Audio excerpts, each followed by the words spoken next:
우리는 계속해서 느헤미야의 말씀, 오늘은 3장의 말씀으로 함께 볼 텐데요.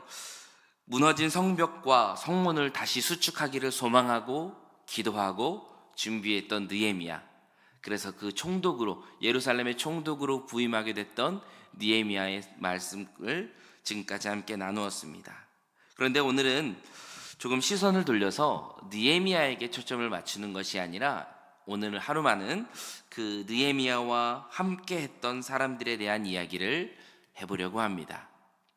하나님의 일이란 한 사람의 열심과 한 사람의 섬김으로 완성되어지지 않습니다.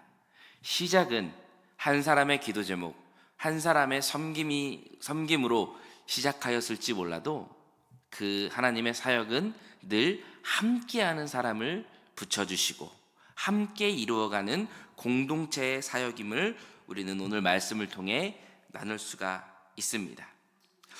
느헤미야가 시차를 통해서 예루살렘 성벽의 상황을 파악했습니다. 그리고 그 파악한 상황을 가지고 비전을 품고 이스라엘 예루살렘의 지도자들과 함께 비전을 나누는, 그래서 사람들이 함께 동참하기를 결단하는 말씀을 우리가 2장까지의 말씀을 통해서 나누었는데요. 그리고 그에 이어서 3장의 말씀에는 갑자기 성벽 건축이 어떻게 되었는가가 아니라 그 건축을 맡았던 사람들에 대한 명단이 쭈쭈쭈쭉 나열된 것을 보게 됩니다. 이는 성벽 재건을 위해 수고하고 헌신한 이들이 얼마나 중요하고, 또 느헤미야, 이 글을 쓴 느헤미야가 얼마나 그들의 수고와 노고에 감사하고 있느냐라고 하는 것을 나타내고 있다라고 볼 수 있습니다. 그리고 한 걸음 더 나아가서 하나님의 사역을 감당해 나갈 때 하나님은 그 수고와 섬김의 이름들을 한 사람도 빠짐없이 기록하시고 기억하신다라고 하는 약속의 말씀이 되는 줄로 믿습니다. 오늘 본문의 말씀을 보면 우리가 익숙하지 않은 문들, 지명들, 그리고 사람의 이름들, 지역들이 너무나도 많이 등장합니다.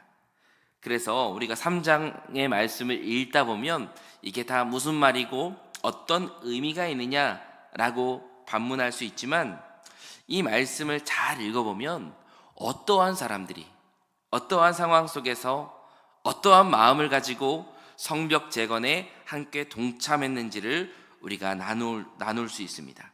그래서 오늘은 이 3장의 말씀을 각 성벽의 내면으로 나누어서 그 내면에서 어떻게 이들이 함께 동참했는지에 대해서 한번 나누어 보려고 합니다.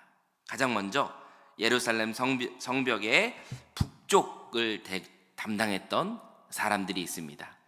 오늘 읽었던 1절에서 5절까지의 부분에 나와 있는데요. 이들은 예루살렘의 지도자들이 솔선수범하는 모습으로 성벽을 재건했던 것을 볼 수 있습니다. 지도를 보시면 이렇게 성전과 가장 가까운 북쪽 성벽을 담당해서 재건했던 것을 볼 수가 있는데요. 대표적으로 우리 1절의 말씀을 한번 다시 같이 읽어보겠습니다. 같이 읽겠습니다. 그때에 대제사장 엘리야십이 그의 형제 제사장들과 함께 일어나 양문을 건축하여 성별하고 문짝을 달고, 또 성벽을 건축하여 함메아 망대에서부터 하나넬 망대까지 성별하였고. 아멘. 이들이 담당했던 구역은 북쪽 지역으로서 성전과 가장 가까운, 가장 중요하고 요충지라고 말할 수 있는 지역이었습니다. 그리고 그 중에 사용된 이 양문이라는 문은요, 이제 성전 제사를 위해 사용되었던 양들이 주로 출입했던 문이었습니다. 그렇기 때문에 성전의 원활한 사용을 위해서 반드시 필요했던 구역이 바로 이 북쪽 구역이었다라고 볼 수 있습니다. 그러한 구역을 대제사장 엘리야십과 그 형제 제사장들이 솔선수범으로 나서서 우리가 그 성문과 성벽을 재건하겠습니다 라는 마음으로 재건에 앞장섰던 말씀을 보게 되는 것입니다. 예루살렘의 지도자부터 솔선수범하며 이 성벽 재건에 앞장서는 모습을 우리는 오늘 말씀을 통해 발견할 수 있는 부분입니다.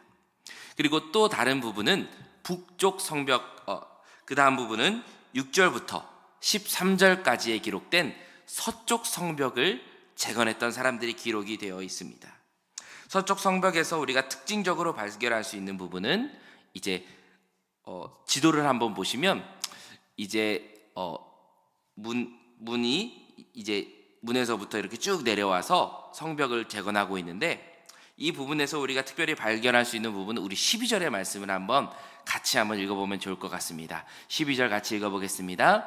그 다음은 예루살렘 지방 절반을 다스리는 할로헤스의 아들 살룸과 그 딸들이 중수하였고. 아멘. 이 말씀에서 등장하는 유일한 다른 성별, 여성이 등장하고 있습니다. 할로헤스의 아들 살룸과 그 딸들이 이 성벽 재건에 동참했던 것입니다. 사실 성벽 재건이라고 하는 것은 큰 힘이 들어가는 것이고 근력이 많이 필요한 일들이지요. 그래서 언뜻 생각해보면 이 일들은 남성들이 해야만 하는 일인 것처럼 느껴지기도 합니다. 하지만 하나님의 일에 성별이 중요하지 않음을 오늘 말씀을 통해서 우리는 알 수가 있습니다. 하나님의 일을 하는 이 예루살렘 성벽을 재건하는 일에 여성들도, 하나님의 딸들도 과감하게 손발을 걷어붙여 도와주고 협력했던 말씀을 우리는 발견할 수 있는 것입니다. 그리고 또한 8절의 말씀을 보면 신분도 상관없이 사역했던 것을 보게 됩니다. 우리 같이 한번 읽어보겠습니다. 그 다음은 금장색 하레야의 아들 우시엘 등이 중수하였고, 그 다음은 향품 장사 하냐냐 등이 중수하되 그들은 예루살렘의 벽 넓은 성벽까지 하였고. 아멘. 여기에서 보면 이 금장색 그리고 향품 장사라고 하는 이 사람들은 바로 장사꾼들을 의미합니다. 금장색의 장사를 했던 사람, 향품을 가지고 장사했던 사람들을 의미하는 말씀들이죠. 이 말씀을 보자면 성벽 재건에는 금품이나 향품을 다루는 장사꾼들까지도 빠짐없이 동참했던 것을 알 수가 있습니다. 신분이나 성별이나 높고 낮음이나 돈이 많고 적음도 상관없었다라는 것입니다. 중요한 것은 하나님의 선한 사역에, 하나님의 이 사명의 사역에 동참하고자 하는 그 마음, 사명, 소명만 있다면 누구나 함께 할 수 있는 것이 바로 하나님의 선한 사역임을 우리는 발견할 수 있습니다. 그리고 그 다음 이제 성벽 남동쪽을 건설했던 사람들에 대해서도 기록하고 있는데요. 14절에서부터 19절에 보면 이 V자로 꺾인 이 남쪽 방면과 동쪽 방면을 우리는 볼 수가 있습니다. 골짜기문 이남부터 시작해서 군기고 맞은편까지에 이르는 이 지역을 재건을 담당했던 이들의 특징을 보면요, 이 지역은 예루살렘에 살지 않던 사람들이 같이 협력해서 이 지역으로 함께 모여서 동참했던 것을 발견하게 됩니다. 제가 빠르게 한번 살펴보면요, 14절에는 베댓게렘 지방의 사람들이 달려와서 이 사역에 동참했습니다. 15절에 보면요, 미스바 지방을 다스리는 고로세의 아들 샬룬이 이 지역으로 달려와서 함께 동참했고, 16절에 보면요, 벳술 지방 절반을 다스리는 사람들이 이 지역으로 와서 함께 동참했습니다. 17절도 마찬가지인데요, 그일라 지방 절반을 다스리는 하사랴가 이 와서 함께 중수했고, 18절도 보면요, 그일라 지방 절반을 다스리는 헤나닷의 아들 바웨가 이 지역의 중수를 맡았던 것을 봅니다. 마지막 19절도 보면 미스바를 다스리는 예수아의 아들 에셀이 한 부분을 맡아서 중주했던 말씀을 우리는 보게 됩니다. 사실 이 다른 지방에 사는 사람들, 다른 지역에 사는 사람들은 예루살렘 성을 건축하는 데에 큰 현실감을 느끼지 못했을 수도 있습니다. 왜냐하면 내가 사는 성벽이 아니었기 때문입니다. 즉 나의 일이 아니라고 생각했을 수도 있을 것이라는 것이죠. 마음은 쓸 수 있습니다. 그래, 내가 기도해 줄게, 내가 도와줄 수 있는 부분은 내가 도와줄게 라고 말할 수도 있었던 것이죠. 그러나 그들은, 이 이스라엘 공동체들은 여기에서 그치지 않았습니다. 이 예루살렘 성벽을 재건하는 일이 그들의 일이 아니라 나의 일이라고 믿었고, 나의 일이라고 생각했고, 하나님을 위한 일이라고 생각했습니다. 그래서 내가 사는 지역은 아니지만, 내가 당장 이득을 보는 일은 아니지만, 이 일이 하나님의 선한 사역이기에 다른 지역임에도 불구하고 손발을 걷어붙이고 동참하는 그런 모습을 우리는 발견할 수가 있는 것이죠. 그리고 이제 마지막으로 동쪽 부분이 남았습니다. 마지막 20절에서부터 32절에 보면 동쪽 지역을 재건한 이들이 기록되어져 있는데, 성벽 지도를 보면 이 지역이 좀 긴 것을 우리는 알게 됩니다. 그리고 이 지역은 외적 침입에 직접적으로 받는 지역이기 때문에 가장 피해가 심각하기도 했습니다. 그래서 이 구간을 자세히 살펴보면, 말씀을 읽어보면 다른 구역을 담당했던 사람들이 다시 한번 이 동쪽 성벽 재건에 힘을 보탠 말씀들을 발견하게 됩니다. 그래서 자신이 맡았던 그 부분도 당연히 맞겠지만, 내가 힘이 닿는다면 또 다른 부분까지 협력해서 도와서 성벽을 건축하는 모습을 보게 되는 겁니다.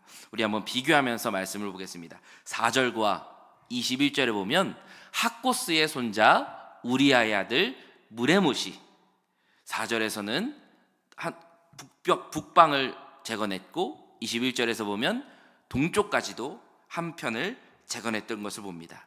빠르게 한번 보겠습니다. 11절과 23절에 보면 바하모압의 아들 핫수비 중복적으로 재건한 것을 보게 되고요. 18절과 24절을 보면요, 헤네닷의 아들 바웨, 빈누이라고도 하는데 같은 사람을 의미하는데 이렇게 두 번이나 재건한 것을 보게 됩니다. 또 5절과 27절을 보면 드그와 사람들이 열심을 내어서 두 군데나 이렇게 협력한 것을 보게 되고, 8절과 30절에도 보면 향품 장사 이 하나냐가 또 열심을 내어서 성벽을 재건했던 것을 보게 됩니다. 그리고 4절과 30절에 보면 무세사벨의 손자 베레가의 아들 무술람이 또 이렇게 북방과 동방을 담당해서 성벽을 재건했던 것을 보게 됩니다. 이처럼 성벽 동쪽은 많은 힘이 필요한 것이기 때문에 다른 곳에서 수고한 이들이 그 힘이 닿는 대로 동참했던 것을 보게 됩니다. 이처럼 하나님의 나라는요, 내가 맡은 일이라고 여기에 내가 맡은 일만 감당한다고 끝나는 것이 아닌 것을 보게 됩니다. 하나님의 사역이기에 당장 나의 일이 아니더라도, 내가 맡은 일이 끝났다 하더라도 나의 힘이 닿는다면 다른 이들을 도와줄 수 있고 다른 사역을 섬길 수 있는 것이 바로 하나님의 나라, 하나님의 사역이라고 말할 수 있는 것입니다. 물론 이렇게 하나님의 나라를 건설하고 선한 사역을 하는데 100% 모든 이들이 동참한 것은 아닙니다. 32절이라는 긴 말씀을 쭉 읽다 보면요, 이 사람들은 뭐지? 싶은 말씀이 한 절 등장하는데, 우리 5절의 말씀을 다시 한번 읽어보겠습니다. 같이 읽겠습니다. 그 다음은 드고와 사람들이 중수하였으나 그 귀족들은 그들의 주인들의 공사를 분담하지 아니하였으며 라고 말하고 있습니다. 우리가 아까 살펴본 바에 따르면 드고와 사람들은요, 두 번이나 중수했던 것을 알게 됩니다. 그런데 그들이 그렇게 열심을 내어서 하나님의 사역에 동참했던 것과는 반대로 그 지역의 귀족들은 이것을 부정적으로 보았고 이 선한 사역에 동참하지 않은 것을 우리는 보게 되는 것입니다. 그러나 중요한 것은 뭐냐면요, 그 삐딱스턴을 타는 사람들은 어느 공동체에나 있기 마련이라는 것입니다. 거룩한 공동체인 이 교회 안에도, 예루살렘 공동체 안에도 항상 삐딱선을 타는 사람은 있기 마련이죠. 그러나 중요한 것은 무엇이냐면 그들에게 무너지는 것이 아니라, 그들의 말에 휩쓸려 가는 것이 아니라, 오히려 그들이 부끄럽게, 그들이 소수가 되도록 오히려 더 많은 사람들이 하나님의 사역에 동참할 수 있으면 그것으로 충분하다라는 것입니다. 오늘 32절의 말씀을 쭉 봤을 때 참 많은 사람들이 동참했습니다. 그러나 소수만이 이렇게 동참하지 않은 것을 보게 되는 것이죠. 우리 영일교회도 그런 아름다운 교회가 되기를 간절히 소망합니다. 많은 이들이 동참하고 많은 이들이 함께하는 그런 거룩한 공동체가 되어갈 줄로 믿습니다. 우리가 1장과 2장의 말씀을 쭉 봤을 때 주인공은 느헤미야였습니다. 아주 멋진 먼치킨 히어로 같은 그런 느헤미야가 딱 등장을 해서 기도하고 하나님의 일을 이루어가고 총독이 되고 그 힘으로 성벽을 건축할 것 같았지만, 그러나 3장에 와서는 주인공이 느헤미야가 아니라 느헤미야를 포함한 모든 예루살렘에 거주했던, 그리고 그 사역에 동참했던 사람들이 모두가 주인공이었음을 우리에게 가르쳐주고 있습니다. 하나님의 사역이 바로 그런 줄로 믿습니다. 모든 공동체원이 함께할 때 하나님의 사역은 이루어질 줄로 믿습니다. 이들에게 예루살렘 성은 단순히 돌벽을 넘어서서 그 이상의 의미가 될 것입니다. 내가 열심을 내어서 건축한, 내가 열심을 내어서 동참한 나의 공동체, 하나님의 공동체이기 때문입니다. 우리나라에 복음이 처음 들어왔을 때 한국교회는 정말 어마어마한 큰 성장을 이루었습니다. 100년이 조금 넘는 짧은 역사를 가지고 있지만 세계의 유래를 찾아볼 수 없는 놀라운 성장을 이룬 교회가 바로 한국교회라고 말할 수 있습니다. 어떻게 이런 일이 있을 수 있을까라고 해석하고 분석하는 원인이 많지만 그 중에 하나는 한국 성도들의 열심과 헌신을 빼놓을 수 없다라고 역사학자들은 말하고 있습니다. 한국교회는 성도들의 헌신으로 성장했다라고 말할 수 있습니다. 교회를 건축하는 일에도 오롯이 외국에서 들어오는 선교 헌금으로만 의존하지 않았고, 양반 쌍놈할 것 없이 헌금을 모았고, 돈이 없어도 일손으로라도 교회 건축을 도왔습니다. 그렇게 완성된 교회, 그렇게 만들어진 교회 공동체는 성도들에게 단순히 건물이나 사람이 모인 성도의 공동체로만 보이지 않았을 것입니다. 마치 예루살렘 성벽처럼 말입니다. 그렇기 때문에 성도들은 교회를 사랑했고 목사님들을 섬겼으며 교회 공동체를 위해 누구보다 헌신하며 이 한국교회를 놀라운 성장의 발판으로 삼을 수 있었다라는 것이죠. 우리 영일교회도 마찬가지인 줄로 믿습니다. 이제 우리 영일교회가 50년을 바라보고 있습니다. 이 영일교회가 어떻게 이렇게 성장하고 세워질 수 있었겠습니까? 누구 한 사람, 어떤 한 특정 인물의 노력과 헌신으로 이루어지지 않았으리라 믿습니다. 바로 오늘 느헤미야 3장의 말씀처럼 우리 성도님들 한 사람 한 사람의 이름을 통해 이 영일교회가 여기까지 있게 된 줄로 믿습니다. 그리고 앞으로 우리 영일교회의 모든 사역도 이 느헤미야 3장의 말씀처럼 우리 성도님들 한 사람 한 사람의 수고와 헌신으로 이루어질 줄로 믿습니다. 오늘 말씀에 기록된 여러 사람들처럼 우리 영일교회도 그렇게 합력하여 선을 이루는 공동체가 되기를 소망합니다. 우리가 너무나도 좋아하는 말씀입니다. 로마서 8장 28절의 말씀을 보면 우리 함께 한번 봉독하겠습니다.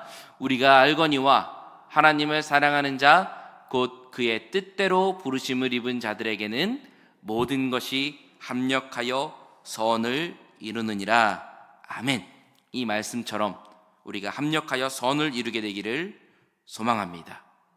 지도자들이 솔선수범하고 남녀노소 가리지 않고 모두가 함께 협력하며 나의 사역, 너의 사역 가리지 않고 우리 모두가 하나님의 선한 사역에 동참하고 또 서로 힘이 닿는 데까지 돕고 협력하여 하나님의 뜻을 이루어가는 우리 모든 영일의 성도님들 되시기를 간절히 소망합니다. 우리 시간